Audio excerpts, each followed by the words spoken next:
July 16th podcast, and hello to my listeners. Uh, Apparently, I feel the need to address this issue.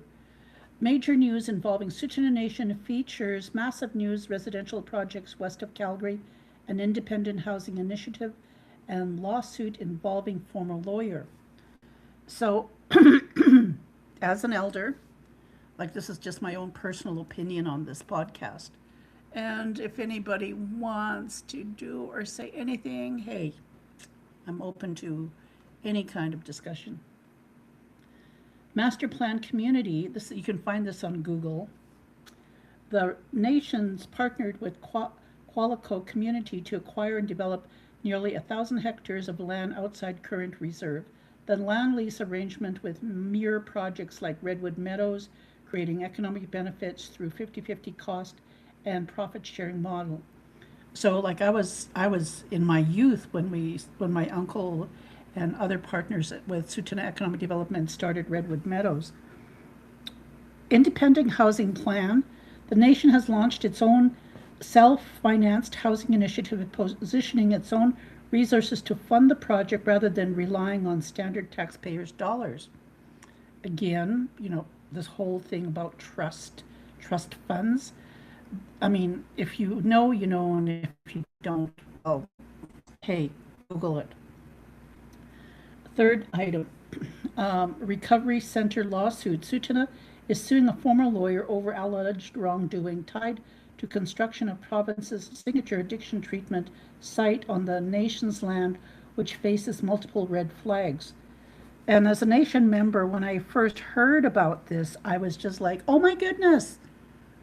The former chief sent one of the female band counselors up to Edmonton to talk on his behalf. And I said, what the hell? You know, Wild animals like deer, the male deer sends the doe out into the field to check to see if the coast is clear. In any case, in case hunters are there going to shoot to kill. Well, that's what our former chief did with this female counselor. And she blatantly, brazenly said, on behalf of the Tsuut'ina chief, blah, blah, blah, I represent this man. I'm going, oh my goodness, woman, don't you know you're the doe sent into the field to check if the coast is clear? Okay, a while ago, maybe a month ago, I was approached and by a consultant for the nation, and he did say things were going to happen. Now, also too, because I'm a nation member, I've also had contact with various nation members who had accounting records and had been contacted with lawyers long before the elections happened. So there's a lot of stuff and a lot of innuendos that are going to come out of this, like what I'm going to post. Now, again, too, I want to I want to let people know that I did try to go to the Toronto Globe and Mail, and I did try to read the article. However, they want you to have a subscription, and I'm not doing that. But Tom Cardoso and Kerry Tate published on July 15th this article, First Nations lawsuit against ex-lawyer links Sam Marchetti to Alberta recovery site procurement. Now, I might be saying his name wrong. However, I want you to understand the webs, the spider webs that have been that have been sent out by by this government in Alberta and separatism, these separatist movements and this whole connection with the Premier of Alberta. This is my own personal opinion, okay? Don't shoot the messenger. Now, again, I'm going to do or have an article that was done by a reporter whose name is Alana Smith. Now, I forgot to put down like where Alana works, but anyway, I want you to listen to this, and I will comment on this article, and I want you to listen to this, okay? Because this also affects Tsuut'ina. It affects Enoch First Nations and also the Métis Association of Alberta, because there are sites of procurement that are linked to this one person who's associated with Danielle Smith. Now understand this, when this treatment center was approved, and this article will tell you about the lack of transparency or how things were done without the proper policy protocol with our leadership. That's just my personal opinion. Okay, so here it goes. Oops, sorry, still trying to get this going here. So Sam Marchetti, and I'm not too sure if I'm even pronouncing his name right, but a lot of this has been going on for quite a few years until it's come to this point now. So all the powers that be, all the people in Tsuut'ina who knew all this and wanted to get this exposed, it's finally come full head. Sam Maraish, a medical supply entrepreneur who is at the center of a health procurement affair now under investigation by the RCMP, allegedly played an undisclosed role in a construction project for the Tsuut'ina Nation. According to a lawsuit filed in court last week, Megan Albu, the Globe and Mail, a First Nation in Alberta, is suing its former lawyer over alleged irregularities in the procurement of a partially funded addiction recovery center, saying that he worked with Edmonton businessman Sam Maraish and a former chief to sole source a $35 million contract for the facility. The Tsuut'ina Nation, a Dene community with roughly 2,500 citizens located near Calgary, filed a lawsuit in the Alberta Court of King's Bench last week against former General Counsel Terry Braun, alleging negligence, breaches of contract and fiduciary duties, and other wrongdoing in connection with the construction project. Tsuut'ina says its recovery center, which was being built by contractor Maluka Homes Limited, has been marred by red flags, including circumvented procurement processes, overpayments and duplicated invoices. It also alleges that former Nation Chief Roy Whitney and his family stood to benefit personally from the project. The Nation also alleges that Mr. Maraish, a medical supply executive and entrepreneur, played an undisclosed role in its construction project. For nearly a year and a half, Mr. Maraish has been at the center of a separate healthcare procurement affair that has shaken Alberta politics and prompted investigations by the RCMP and the province's Auditor General. According to the Nation's statement of claim, Mr. Braun directed that Tsuut'ina's correspondence be sent to Mr. Maraish during the project's early days, and an entity connected to Mr. Maraish allegedly paid nearly $50,000 to support community initiatives in the First Nation. Neither Mr. Maraish, Mr. Whitney nor Maluka Homes are named as defendants in the lawsuit, and they did not respond to a request for comment from the Globe and Mail. Mr. Braun, who has not yet filed a statement of defense, did not respond to a request for comment. The allegations have not been tested in court. Mr. Maraish first came to widespread public attention as a result of a wrongful dismissal lawsuit filed in early 2025 by Athena Mentzilopoulos, the former Chief Executive Officer of Alberta Health Services, who was fired by Premier Danielle Smith's government. Ms. Mentzilopoulos' lawsuit raised concerns about her agency's contracting processes and alleged ties between senior Alberta government officials and private businesses, including some owned by Mr. Maraish. He has repeatedly denied any wrongdoing in connection to the controversy. The Tsuut'ina lawsuit marks yet another complication for Ms. Smith's signature addiction treatment initiative. The province has earmarked up to $350 million for the construction of 11 recovery centers, several of which are on Indigenous land. The government has previously said that once they are operational, the centers will be able to offer care to more than 2,000 people each year. 3 Indigenous communities selected to receive provincial funding for a recovery facility: Tsuut'ina, the Enoch Cree Nation and the Métis Nation of Alberta each hired Maluka Homes to build their recovery centers. Since then, however, the construction company has become tangled in a court dispute with a former business partner and other parties, including Mr. Maraish. The projects, which are at various stages of completion, are now mired in at least a dozen legal proceedings as builders, including Maluka Homes and its subcontractors,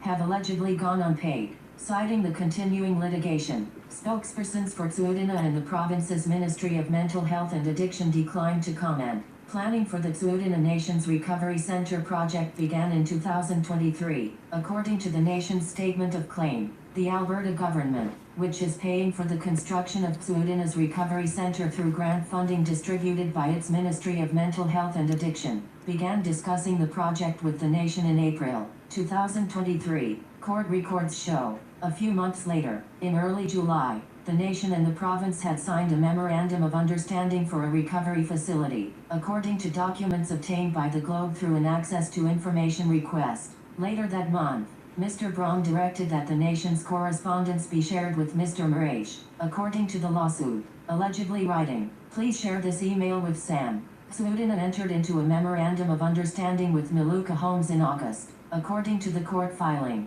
That document came approximately 4 months before a formal grant agreement with the province, and before any competitive procurement process, the lawsuit alleges. The agreement between Tsuudina and Maluka Homes noted that the contractor had paid the nation $40,000 to support community initiatives, according to the statement of claim, but these funds were instead allegedly paid in 3 installments, totaling $49,000 by an entity connected to Mr. Mraish. According to the lawsuit, Mr. Braun was aware of a connection between Mr. Mraish and Maluka Homes as early as September 2023, when he allegedly wrote that Mraish Holdings was a holding company for Maluka Homes. Corporate filings reviewed by the Globe do not indicate that Mr. Mraish or any businesses connected to him have ever had an ownership stake in the contractor. In February 2024, Tsuudina awarded the $35 million construction contract to Maluka Homes. According to the nation's lawsuit, the project was awarded contrary to the nation's legislation and procurement policy after the contract was signed. Mr. Braun allegedly failed to act on repeated red flags, including duplicated invoices and an internal warning in December 2024 that the contract was not being followed correctly. By mid-2025, Mr. Braun had allegedly directed payments totaling $17 million, roughly half the total value of the project, to Maluka Homes when only 10% of the work had been completed.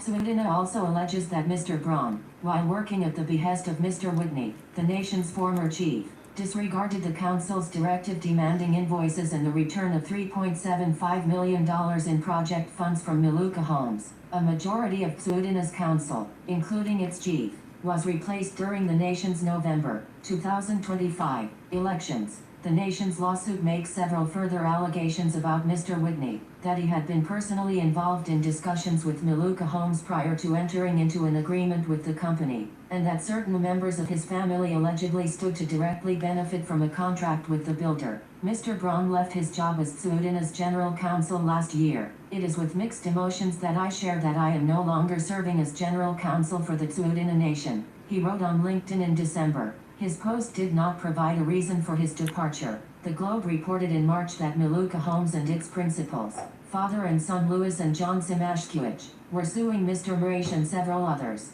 They alleged that Mr. Mraish was the undisclosed directing mind of E-Holding Corp., a business development and consulting company that had worked with Maluka Homes on recovery centers in 3 indigenous communities, including Tsuudina. According to the lawsuit, Mr. Mraish worked with others to withhold project payments until Maluka Homes agreed to pay him. Mr. Mraish has denied any wrongdoing in his statement of defense and said his involvement in E-Holding was limited to providing casual, unofficial and informal business advice. Maluka Homes is itself being sued by E-Holding and its owner, Mohammed El-Dasauki. Mr. El-Dasauki alleged in a statement of claim filed last summer that Louis Simashkiewicz used a forged share sale agreement to unlawfully obtain control of Mr. El-Dasauki's business and bank accounts. Lawyers for Mr. El-Dasauki did not respond to a request for comment. Mr. Simashkiewicz and Maluka Homes have denied any wrongdoing in their statement of defense. With a report from Alana Smith.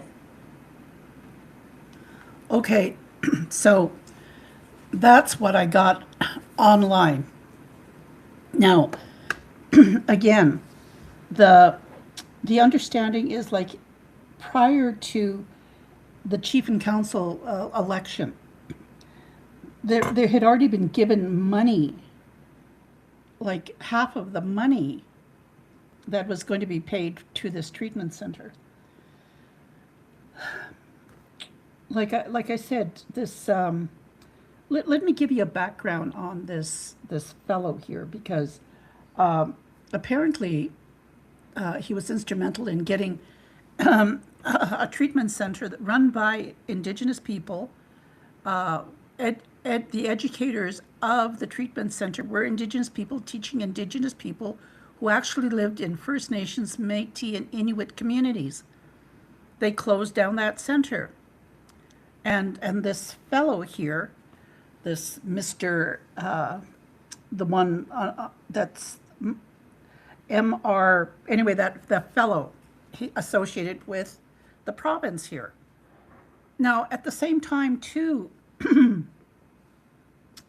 there's this web. Like I said, he's also attached, this company, these construction companies are also attached with building a center in Kainai, which is shoddily built as well. Now, understand this too, is like the paper trail in the whole scheme of things is like whenever there's a chief and council meeting, they basically do the paperwork to cover, like, okay, we got this investment, we're going to protect the people who have invested us. Now understand this, for decades, right from the beginning of the industrial schools, Indian residential schools, when they found oil in Alberta, the whole thing with oil companies, even with the Calgary Stampede, throw money to Indigenous people. Just throw it to them, because we really don't care about them. That's their attitude for First Nations, Inuit and Métis communities. So this whole drama of this man who, and also the lawyer allegedly in cahoots with our former chief. Now again, too, I've grown up my whole, like, I know that the chief, I know his family, even the band counselors who basically like looked the other way while all this shit was happening. Now, prior to that, the head controller had all this paperwork of how the chief was siphoning money to his own family. And again, to understand this, various band counselors were doing this. And that's part of the colonial construct of how Indian Affairs set up and educated the old regime, the Indigenous people in my community who only had a high school diploma and were trained to do administrative work and got their claws into it their entire lives and taught this systemic racism in terms of administration. Now, a lot of people have been buying into this for decades, and there's been a small majority of people who, have left Tsuut'ina. The one fellow became a successful person, a consultant, our nation member. And in a band council meeting, right after we had our new chief and council, one of the former band members had the audacity to confront this young man and saying, look, you bid a proposal to Roy Whitney for, I don't know, 40,000 consultant fees, blah, blah, like, how dare you, you're rich, and you're trying to take more money from Tsuut'ina. This is coming from a Tsuut'ina female counselor in front of the entire chief and council band meeting, entire nation at the meeting. Now, the young man says, well, Roy Whitney requested this proposal and I submitted it because he wanted just paperwork. He says, but the reality of it is like, yes, this is my company and I'm hiring my own employees in my company to do the consultant work on behalf of on my behalf for my nation. He's not employed by the nation, nor has he ever been. But here's this band counselor saying, well, you're asking for this money. And he says, right now I'm working as a consultant. He says, and if you look at my contract, the only money I'm getting is $1. Like, he is trying to say to this Tsuut'ina Nation member, I'm only being paid $1. Understand this, a lot of the chief and councils who just have high school diplomas and who, again, I call it collective, holistic approach of governance. Like, people go, well, what? No, I'm talking about mental health here. When you have this man who is associated with this treatment center, who also instigated a closure of an Indigenous healing treatment center in Alberta that had run for decades. I even got trained with them. Like, my mother even got trained with them. And why? Because we know what it's like to live in Indigenous communities, First Nations, Inuit, and Métis communities. And what does the Alberta government do? Shut it down.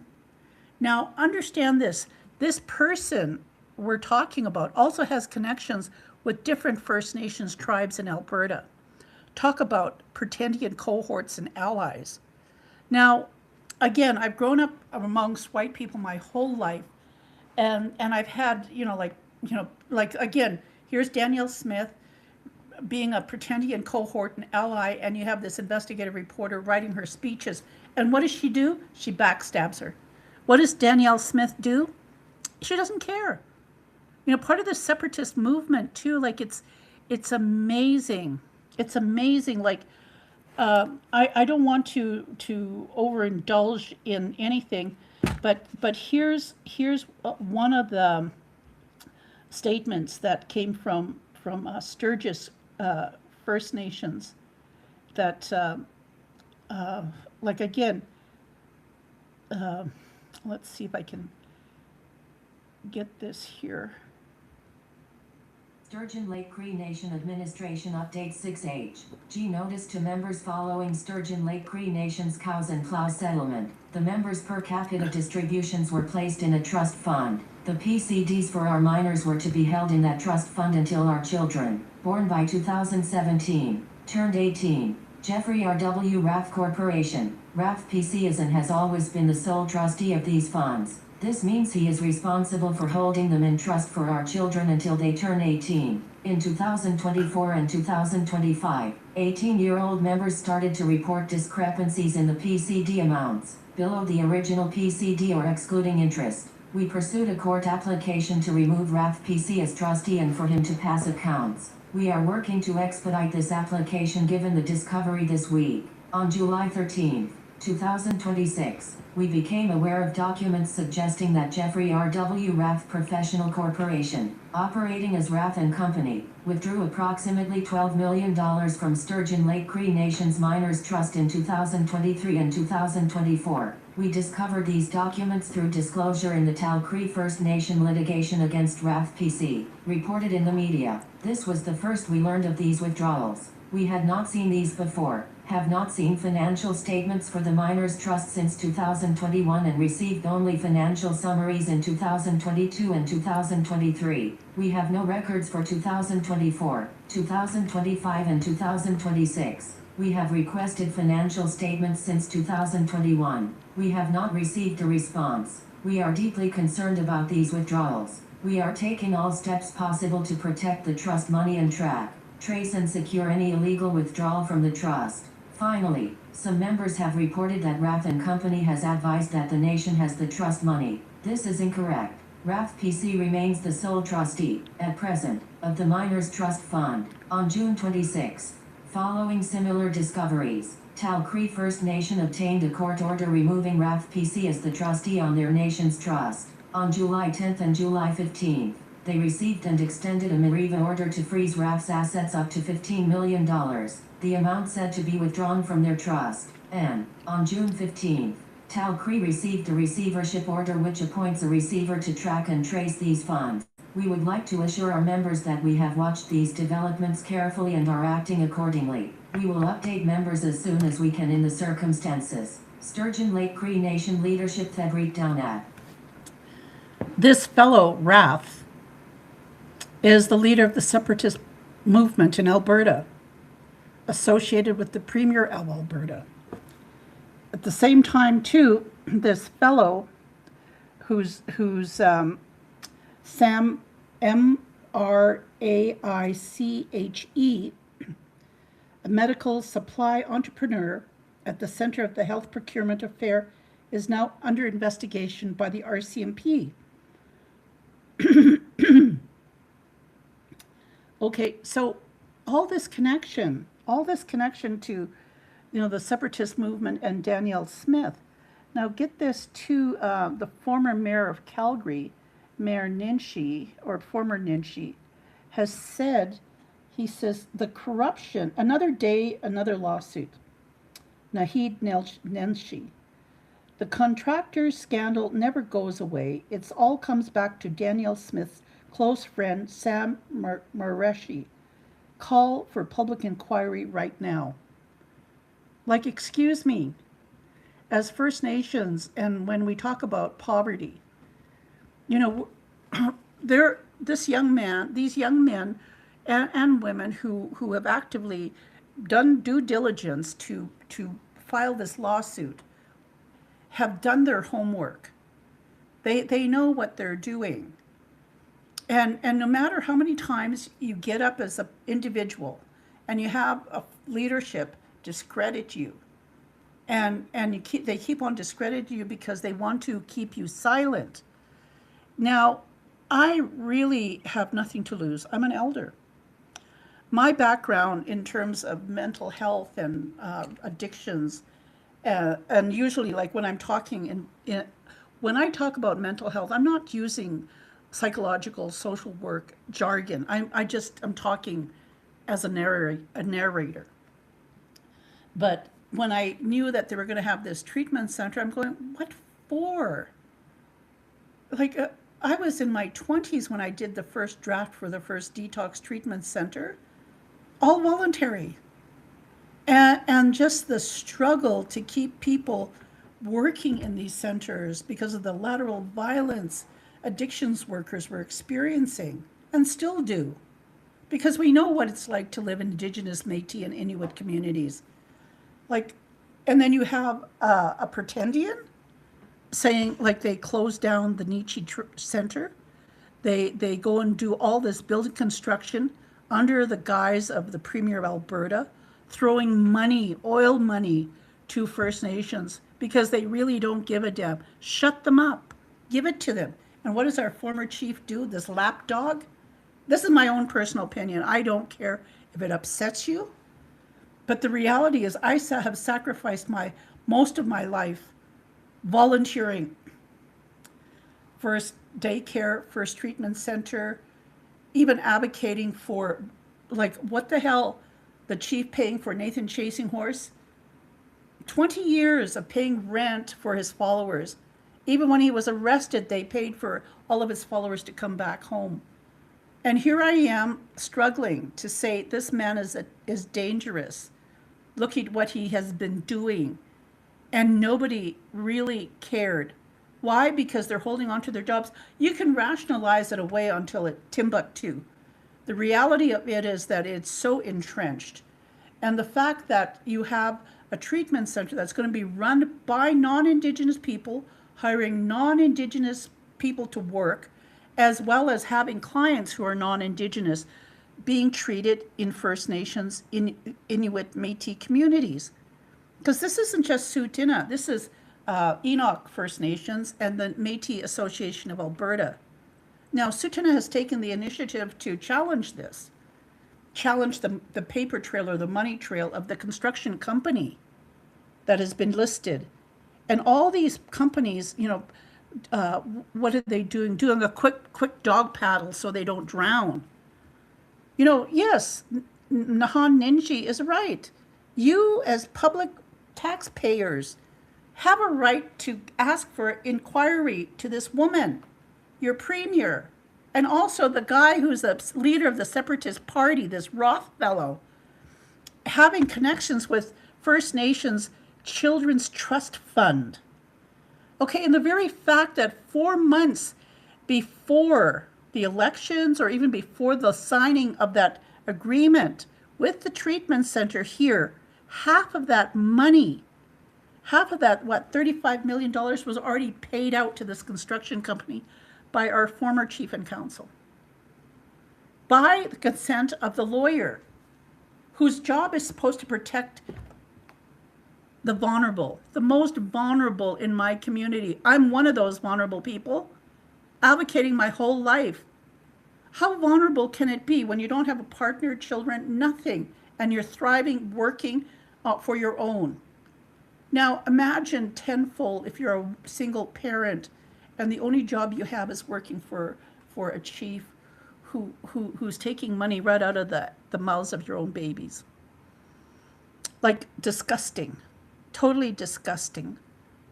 I have nothing to lose. I don't have anything to gain either. But for me, when I've talked with young people in my community for the past 3 years and just talking to them about my understanding of what Nathan Chasinghorse had taken out of the community and who was supporting him in leadership, not just with Tsuut'ina, but all in Treaty 7. Like the paper trail goes and connects.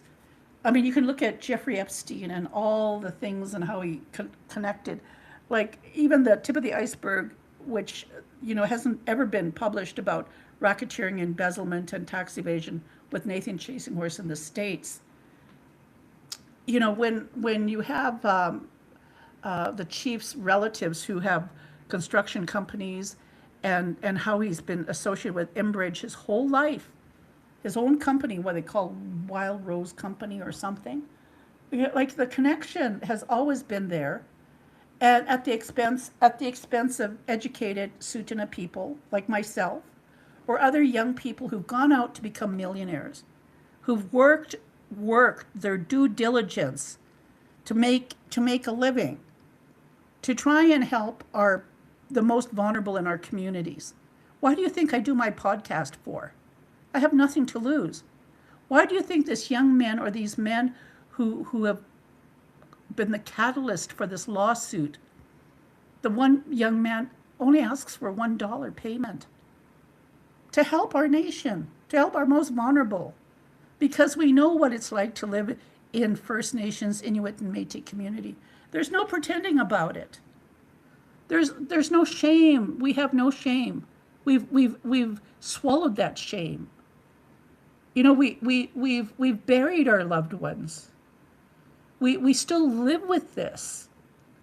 And not once can I say, as I've grown up, have I ever been ashamed to be Indigenous. I didn't go around at Bishop Grandin High School pretending I was Mexican, that I wasn't First Nations. I didn't go around, paying thousands of dollars for Indigenous ceremonies so that people can say, hey, I am not Catholic, I'm Indigenous, look at the medicine people I have around me. Like, what do you prove? Didn't have to do that. I didn't have to parade around like that because I know who the hell I am. I know who my family is. I grew up in the culture. I was born into it. And yet we have so many people within our community pretending. Like, it's one thing to grow up here, but it's another thing to look at it and say, so many lifetimes our identity evolves. I'm 74 years old. How many identities have I evolved into? And I talk about it in terms of mental health and just how we have to work our due diligence in trusting people. And in trusting people, we're helping because it has an effect on everyone. When you have a self-defeating ideology, it has a ripple effect. And those people who deny Indian residential school, deny their own trauma, and have garnered and championed that they're politicians under the Indian Act and like they don't need to heal, like poo-poo on you.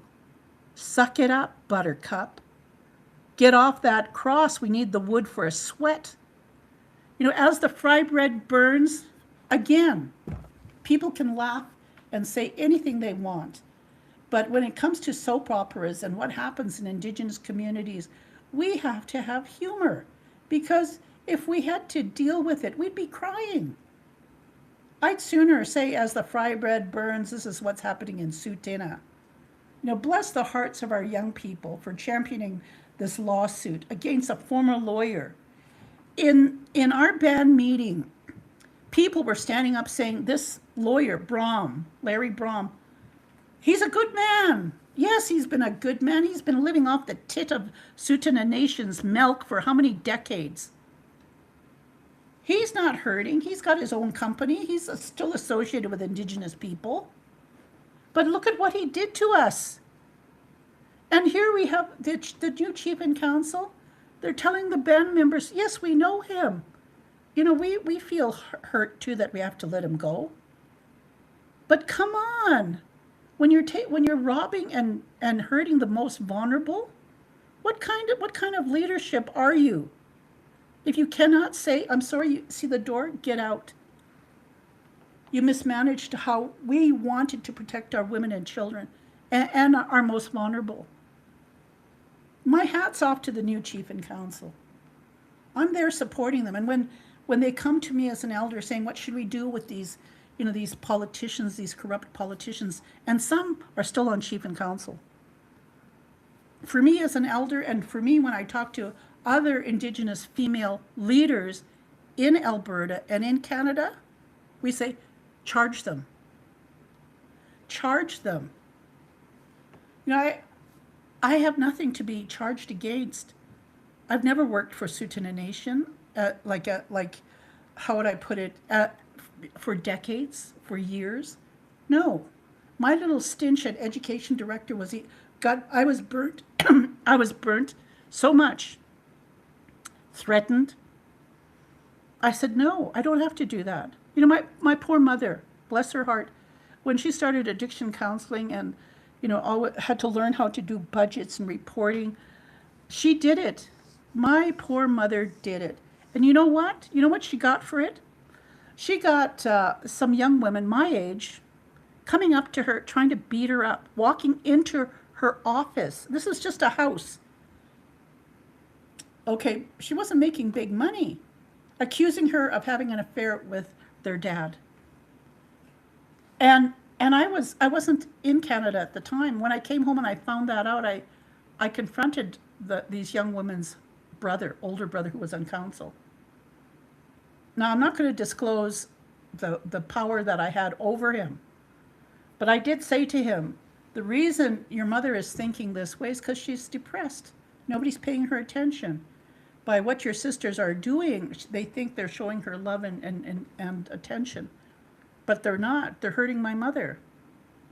I said, you need to talk to them and tell them to quit being violent towards my mother. And he did, and they stopped. So whatever I can do to help people that are the most vulnerable, I will do it.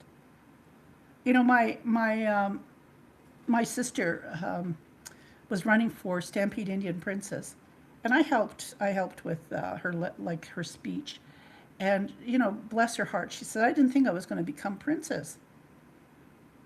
And so she wrote her speech, she did her talent, and when she was up there, the other contestants were there. Now, one of the contestants was so cocky and conceited, she thought she was going to win.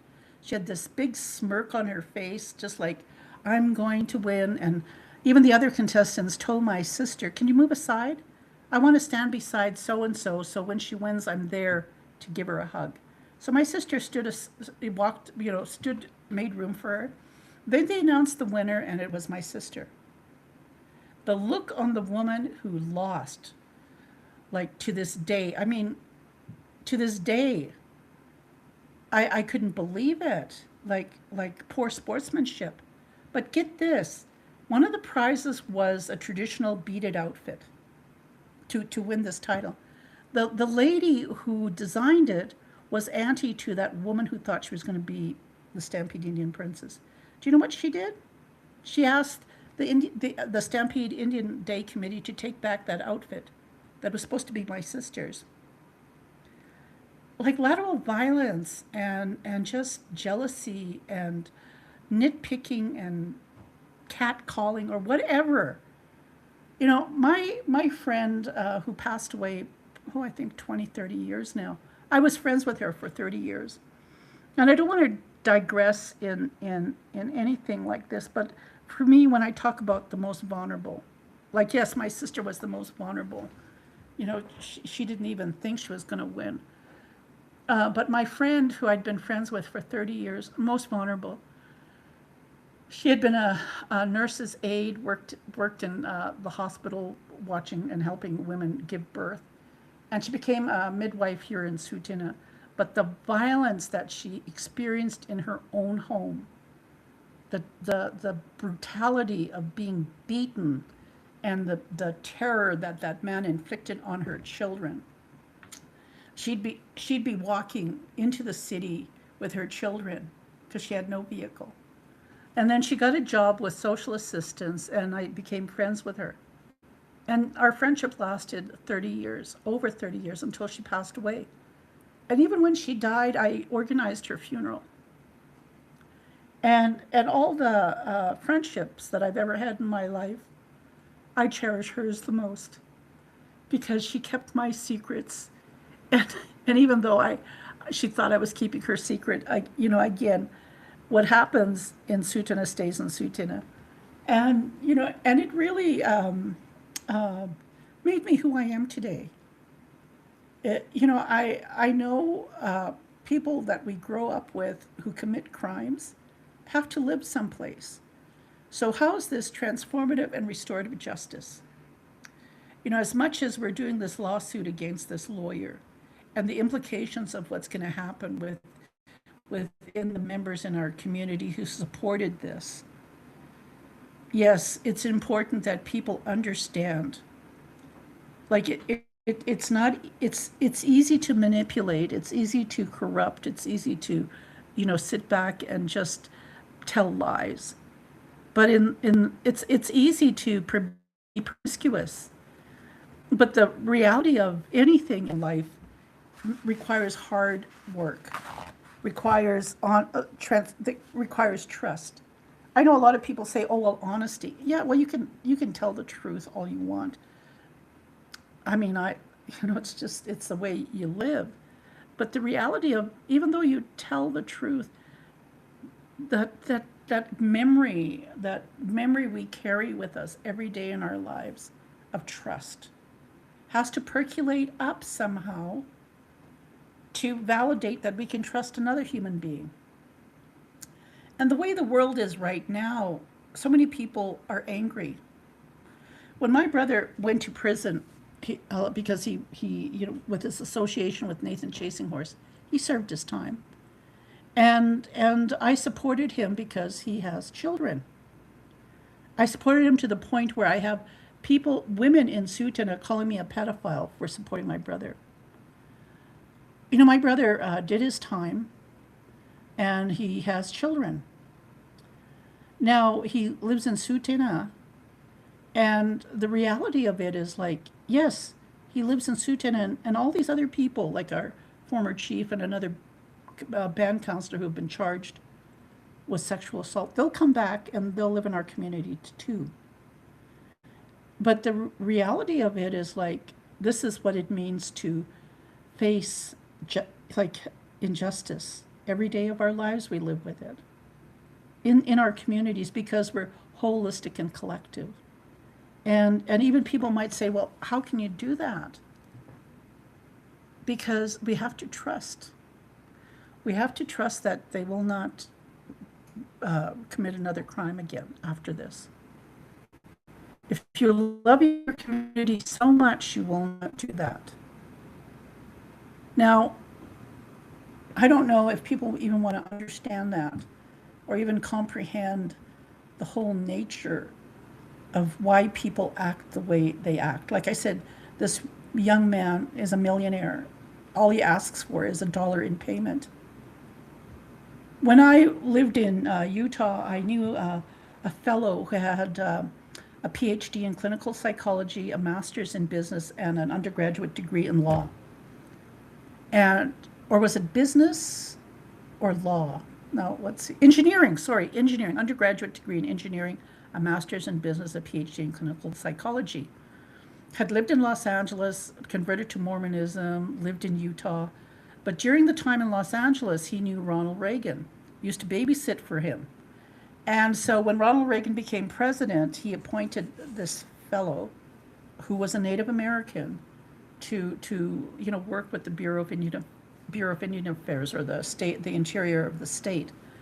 And I was trying to get my green card. I had this just this March. I was asked, why aren't you living in the United States if you've got a green card? Like I'm sorry, but living in Utah for over 10 years, when we talk about systemic racism and how the Mormon Church hierarchy and patriarchy, that women, like for me as a single woman, I'll never get to heaven because I'm not married to a Mormon man in the Mormon temple. No matter how hardy, bitter, and diabolical and violent they are to me, or misogynistic, whatever. Anyway, that's not saying this fellow that I knew who had his PhD in clinical psychology was like that at all. No, by no means at all. But he had his status card, and he, of course, he's a millionaire. He says, I don't know what it's like to live, as a Native American on reservations. See, in the United States, they don't have Métis or Inuit, but in Canada, we have First Nations, and so, and again under the Indian Act. But this fellow that I knew, he says, as long as I have my status card, and I show people that I this is my status card, I don't apply to the chief and council of the reservation for money or any help with my businesses. He says, because this is genuine pride. Like, he's not saying genuine pride. He's telling me that he doesn't know what it's like to live in First Nations in the United States. And because of that, he does not really have to have access to that money because he knows they're vulnerable and poor. Now, in Canada, because of this Indian Act, there are so many, since the Indian Act was implemented, so many Indigenous people, we're saying First Nations, Inuit, and Métis, who intermarried, lost their status. Okay, which is sort of really a messy situation. But the reality of it is come on, suck it up, buttercups. We have our own issues in our communities, dealing with people like our former chief, and also families who will do anything to stay on top of the big cheese. Like you say, in war-torn countries, you have militia going next door to door and neighbors saying, yeah, take them. And what do? They take their neighbor and shoot them in front of a firing squad. That mentality is no different here when it comes to working and employment, and just how the colonial construct of those Indian agents set it up, and how blindly these people who needed jobs, who couldn't find employment in the city of Calgary because of systemic racism, and the only jobs they could get would be, dirty janitor, scrubbing, cattle prodding, like the dirt, the nitty gritty dirt, that was it. That was it. I mean, I'm grateful that my father took all the shit he could in the military, the systemic racism, calling him down and everything. He did it because he loved his children. And he was an alcoholic. The fact and the horrors that he faced as a child because his father died when he was still a child. And trying to run away from Indian residential school and being punished when he was caught to sleep in the attic, the cold attic where they were keeping the dead bodies of children. Talk about, who is the savage? Who's the monster? Who's the monster in the closet? We look at people who are elected into elected officials like Danielle Smith, and how she parades around and, throwing money left and right by oil companies. Do you know that Calgary is the only city in Canada that is so similar to any American city? We're the most Americanized city in Canada. Why? Because they discovered oil. Like, Calgary's like the Houston of Texas. When I studied in the United States and they were talking about Canada and even like the whole presidential systems, I was in the United States 50 years ago when the United States turned 200. And even the pageantry and the blind loyalty to a flag. And the reality too, oh my goodness, how many millions of people are in the United States? I think Canada's, population-wise, is the size of California. So, when we're poo-pooing in terms of separating, this is just one little speck of dust in the whole 8 billion people in the world that Danielle Smith feels that she has so much power. And then you've got this Roth, this company, this lawyer, this whoever the hell he is, taking money from Cree Children's trust funds who is the leader of the Separatist Party in Alberta. Wake up! Wake up! You know, as Indigenous people, when we see non-Indigenous people doing shit like this, and you have the audacity to tell us to check ourselves, why? Because we're telling you you're stealing the very milk out of the mouths of our babies. We don't even have sovereignty over our children. You take our children away out of our communities if the mom dies, if they have no support. And then when you apply and you're a degree holding Indigenous person applying to be a foster parent, applying to help children, you go through so much red tape to get your house approved, to get everything approved. Why? Because, they think we're pedophiles? Why? Because, somebody in our family is a pedophile? Why? All these jurisdictional bullshit coming from somebody who doesn't even know me or know First Nations or what it's like to live in First Nations, Inuit, or Métis communities, pretending that they do and they're doing God's work, whoever their God is. I mean, throughout my life, my parents, that's how they were raised in residential school, this imaginative leader of, the like something that was constructed in the old world. So, I mean, I don't want to bash religion, but the reality of it is you've got to look beyond the religion. You've got to look at these corporations. You've got to look at who's making the money, what's happening with this. It's amazing. It's amazing, all these things that have been uncovered. And for me, being in my community and knowing this talk with people, like we talk to each other, we're, like I mean, really, it's disgusting when you think how many times, like this McGrath and Malika Holmes and just like how things were awarded to them, and like even having they've only worked 10%. Could you imagine if this were an Indigenous company and the contract was for 35 million and you were given half of that even though you only worked 10%? Because why? The leadership was going to go into transition. There was a fear that the former chief wouldn't get in. So they had to buy their way into, like, okay, it's going to go through. We've already given you the money. Like, this has been a playbook for decades. And I'm just grateful that our young people have seen it and are putting a stop to it. Now, that's Tsuut'ina Nation. But the warning is out there now for Enoch Cree Nation and the Métis Association to take the initiative to question how the money has come in through these companies. They have their own lawyers too. So, hey, it was really hard to let this man go because he made a lot of friends in Tsuut'ina, allegedly friends. Because you have to question, he knew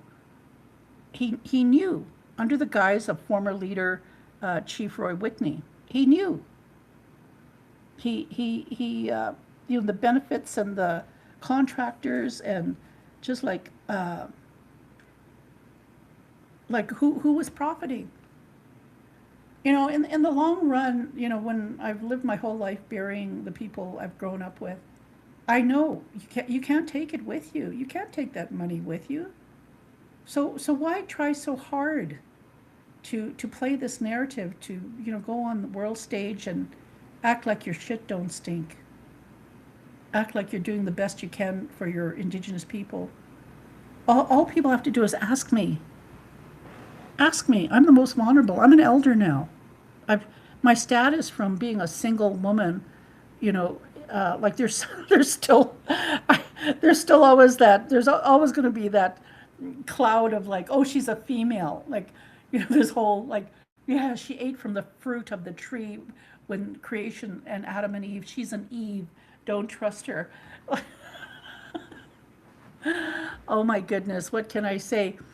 Like, I get such a kick out of talking with non-Indigenous women, and because the struggles they have, like even the fellow who died in the States, you know, like the what they call all the stuff, the perversion starts percolating up, like the hush money he paid for his bisexual, homosexual affairs.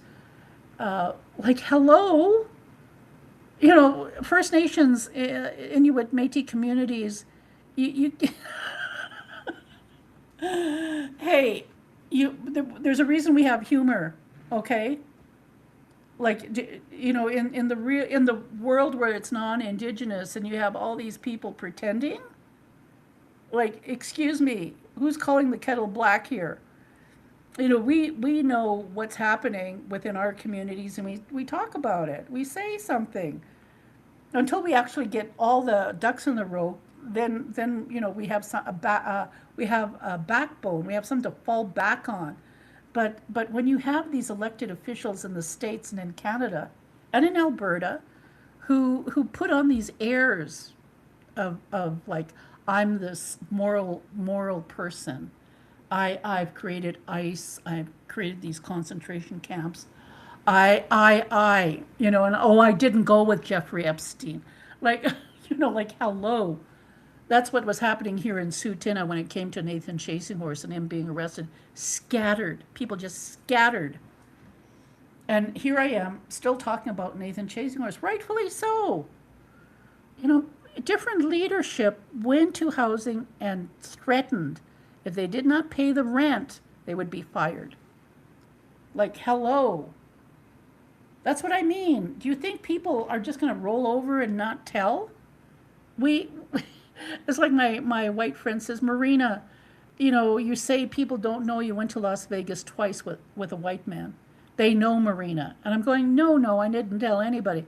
Marina, they know. And I said, you know what? As long as I don't have people from Sutina that I'm talking to, and they're not talking to me, like actually calling me and asking me what, I'm grateful they're not calling me and asking me, because you know what I don't know will not hurt me. Okay, so I put it out there on podcast.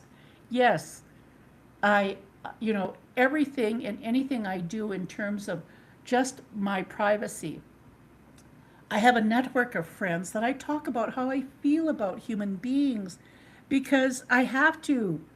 I'm human. But, you know, in the whole process of it, when I see these politicians and these leaders, and I'm going, how come you don't do that? How come you don't do your due diligence and trust people and talk about how you feel about someone you're attracted to? Because it's hard work, it's studying. There's a reason why people get their bachelor's degree, their master's, and their PhDs. They work at it. They they fundamentally work at it because it has to balance. You know that when you're making your artist statement, you have to defend your work. So even when I say I trust this person, I have to defend how I trust this white man. It's work. You have to do it. And that's what I require too for my non-Indigenous friends. Do you have it in you to be challenged by what people say about me being in a relationship with you? Because whatever stereotype or whatever misogyny, whatever gaslighting, can you see through that and be my friend? And if not, I still have other people I can talk to who can defend me. It takes work. Like I said, it's an evolution of identity over decades and decades. It's having friends and learning from the mistakes you made in trusting the wrong people. It's learning why do they behave this certain way, and understanding. So everything I do in terms of intergenerational trauma, the reasoning why it's important to heal, so that when as you grow and you try advocating for the most vulnerable, you have a backbone to stand on. So kudos to the chief and council from Tsuut'ina Nation, those young men and women who are doing due diligence to protect the future generations of our children, who are out there knowing what it's like to bridge that gap. No other First Nations is like that. And I say, I grew up, bust into the city. I was white in the city, came home, was Indigenous. Two different environments my whole life. Now, some Indigenous people live their entire lives in urban areas. Some Indigenous people live their entire lives away from the urban setting. We are so diverse in our cultures and the ways of thinking and knowing. But the bottom line is, it's to show compassion, to show forgiveness, to learn how to trust, and to be a good relative. In the Sioux custom, we say, "Wopida midakia pio wasana." Thank you for being a good relative, all my relations. Because that's how we've survived for thousands, 20, 10, thousands of years. We've survived this past 500 years of colonization. The remnants of the ideologies and the storytelling and the traditions and how we carry that body memory. Do you know in Japan, a child discovered that butterflies carry genetic memory from generation after generation? And it's amazing how he discovered that. So understand this, as human beings, what we carry in our DNA and our body memory. We're a very complex organism that Creator has created. A lot of the things that we see in the Great Mystery all has to do with how we choose to live and where we choose to live and how we choose to interact with other people. And as it is, it only appears, the Great Mystery somehow just sort of twinkles a little bit when we pass away. So people in the community step back and, all of a sudden, something that you forgot about, something that you did with somebody decades ago in a different identity surfaces, and that's what they remember. And that's what they'll carry with them. So it's important to, be a good relative. I looked for that in Nathan Chasing Horse because that's part of the culture. When he couldn't show me he was a good relative, because it has to balance out. I'm just grateful I had an opportunity to see him. I want my audience to understand this. I hadn't seen him, hadn't written to him, hadn't talked to him in 20 years. That's the impact of trust, the betrayal of what he did and who he hurt. That's how much it means to belong. That's what was taught to me. So with that, I share my podcast and I talk about this whole separatist movement and how it's affected and continues to hurt First Nations people, Inuit and Métis communities. Like I said, this mental health treatment center is not only Tsuut'ina, it's Enoch First Nations as well as the Métis Association of Alberta. I can't even comprehend, like the leader of the separatist movement, as his company took all that money out of the trust of those Cree children in Slave Lake, I think it was. I hope that you do the research. Like I said, you have to pay to the Toronto Globe and Mail, Tom Caradoso and Carrie Tate. I haven't, but I know you can Google information. And of course, it's going to come to light, and I know we're going to have discussions in Tsuut'ina about this. And that's okay, because I have no place. Where am I going to go? My late father would always say, I've been shot at, kicked at, and every other at. And my friend in up north, who was instrumental in trying to establish a healing center.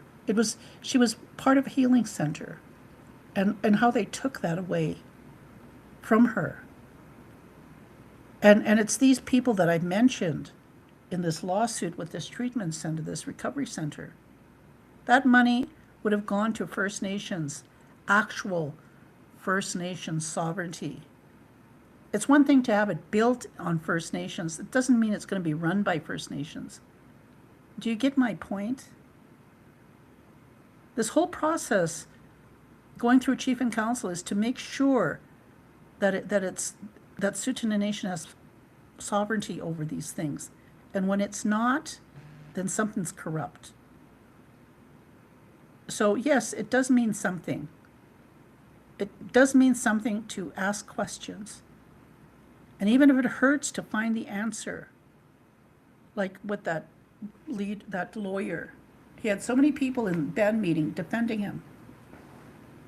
The betrayal, the absolute betrayal.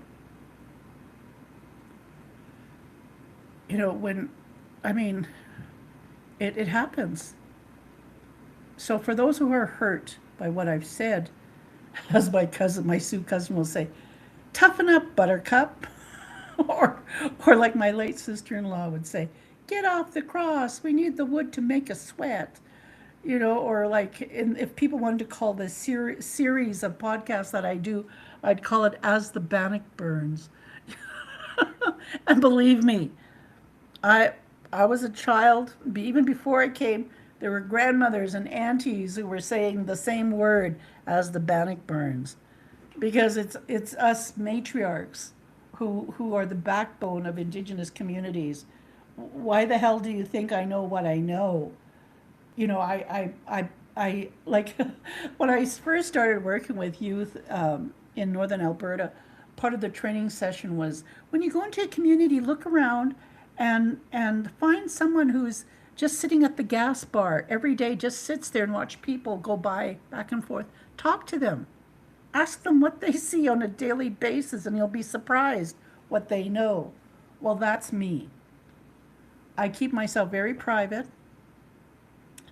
I've been I don't want to say an instigator, but I have, I'm not perfect.